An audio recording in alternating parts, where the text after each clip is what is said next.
Assalamu alaikum brothers and sisters, I hope you are well. For Ramadan 2024, since Islam has teamed up with Charity Right, there's a food crisis in Gaza. More than 500,000 people in Gaza, a quarter of the entire population, are now believed to be at the most severe Phase 5 catastrophic levels of hunger, meaning they are at high risk of starvation. Charity Right's work in Gaza is a lifeline, providing food packs and hot meals to children and families. With your support and the blessings from Allah subhanahu wa ta'ala, we have an aim to support as many families as we can this Ramadan. Inshallah. Donate now, link in the description box below. Ramadan is a blessed month for believers.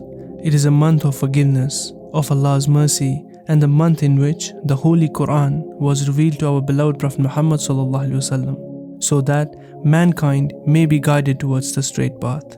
In this blessed month, every believer, even the addictive sinners, channels that day around actions that please Allah subhanahu wa ta'ala. The only thing in mind is how to worship Allah subhanahu wa ta'ala in the best way possible. But is it possible that during this blessed and holy month, instead of performing actions that are pleasing to Allah subhanahu wa ta'ala, people end up just doing the opposite, and that too intentionally?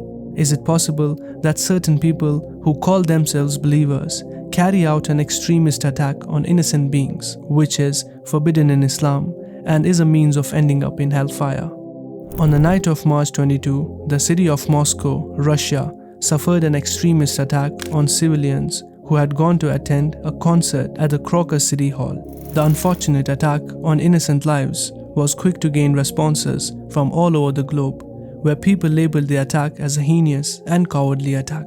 Former UFC champion Khabib Response posted a response on his social media handle, where he showed his concern and solidarity for the victims. In the post, Khabib wrote that these attacks cannot be performed by any human being. He also mentioned that every such action will be held accountable, and the one performing it will one day surely be questioned about it.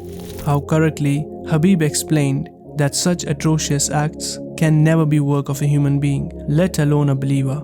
A believer cannot harm any innocent life, as a believer is always mindful of Allah, and harming an innocent being is one of the greatest sins in Islam. How can a believer in Ramadan even think of committing one of the greatest sins that will ensure the wrath of Allah upon him? How can a believer not think that he will not be held accountable for the pain that he inflicted upon innocent lives on the Day of Judgment? Because of such actions that the media presents as done by believers, many non-Muslims are of the opinion that Islam is very barbaric and a religion that is against humanity. And that is why when a non-Muslim studies about Islam to get to know the truth, he feels astonished as he finds Islam to be quite opposite to the image that was fed by manipulative media. Islam is a mercy to mankind, and a believer is the one from whose tongue and hand others are safe. What Khabib stated in his post was certainly true. Those people who are responsible for such atrocities are not humans, and they will one day be asked about the actions they committed. And as Khabib wrote, as human beings, we feel the pain of other human beings, and we send our consolation and solidarity to them.